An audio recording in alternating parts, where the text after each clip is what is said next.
Well, more signs today that the U.S. and Iran are inching closer to war. This after an Iranian warplane spots a U.S. aircraft carrier crossing the Strait of Hormuz.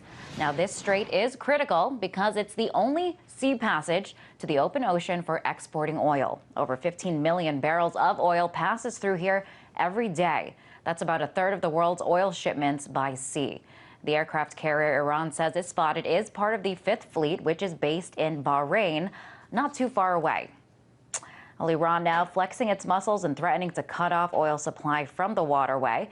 This is a response to the West imposing sanctions on the country, and the U.S. is using its Navy, vowing to use its Navy stationed in the Persian Gulf to stop Iranians from blocking the passage. Well, in the wake of these events, is this another sign that war with Iran is just around the corner? I want to bring in Lieutenant Colonel Anthony Schaefer, Senior Fellow with the Center for Advanced Defense Studies. Welcome, Anthony. So what is happening here? Is war becoming the only option? No, I really don't believe so. I think all sides will prevail in thinking this thing through. The Iranians have a great deal to lose. One of the things that I'd like to mention is the fact that they produce about 1/3 of the crude oil of the world that we currently have in circulation. So one of the folks who would be hurt the worst by a conflict in this area would be the Iranians. I don't think they're that irrational. Secondly, this is something that goes back to President Carter. Jimmy Carter back in the 70s said, as liberal as he was, that there was no way we as the Americans would ever stand for the Straits of Hormuz being cut off by anyone. Therefore, I just don't think that the Iranians are willing to call our bluff on this. And frankly, I think they would suffer as much, if not more than anyone else, because their oil can't get out either.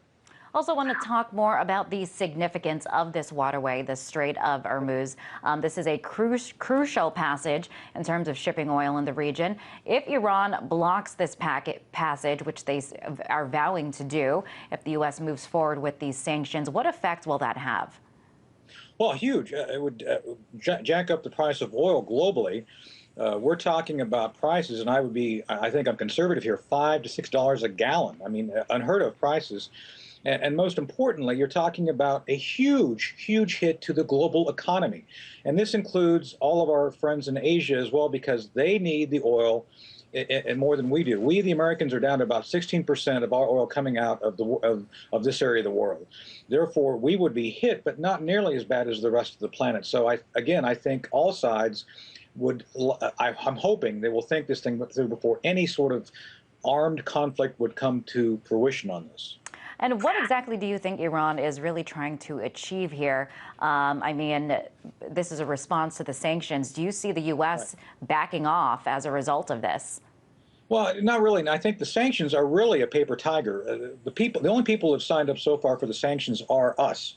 The rest of the world have ignored the call for additional sanctions. So I think the Iranians are overreacting.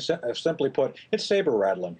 I don't think the Iranians are going to be slowed down in any significant way. And let's talk bluntly about their nuclear program.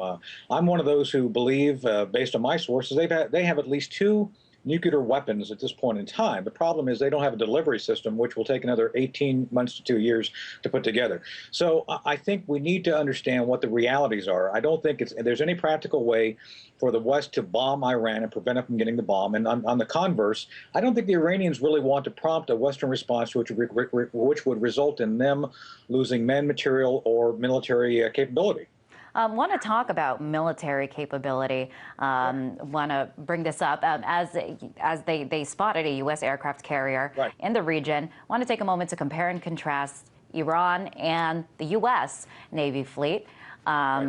So Iran is equipped with 28,000 personnel, 65 aircraft, 26 submarines, 5 frigates, 225 vessels and warships.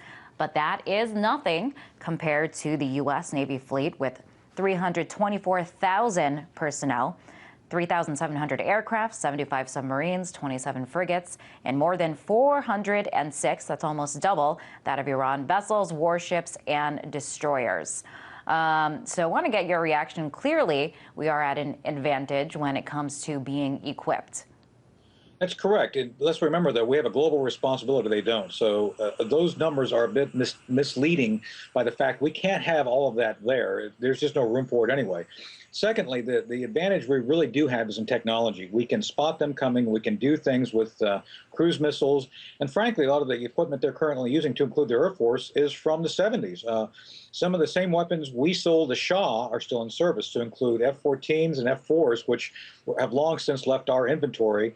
So I think they're at a huge disadvantage. However, it doesn't change the fact that they could badly hurt us by focusing on the Straits of Hormuz. And clearly, their objective is not to defeat us, it's to interfere with our interests and our responsibility to keep the Straits open. And as we are seeing this escalating tension, you know, a confrontation in the Gulf could certainly impact the region and world peace. How far do you see this escalating? I don't see it going much beyond where it's at right now. Again, I think we're going to see a lot of saber rattling. The only thing I would think that would take this to the next level is if the Israelis decide to take on the nuclear program and do a unilateral strike. Then there's going to be a lot of issues relating to, do we, the U.S., fall in with them to help them, or do we back off? And that's a question that no one seems to know the answer of. So I do believe you'll see the Iranians continue to make us attempt to overreact.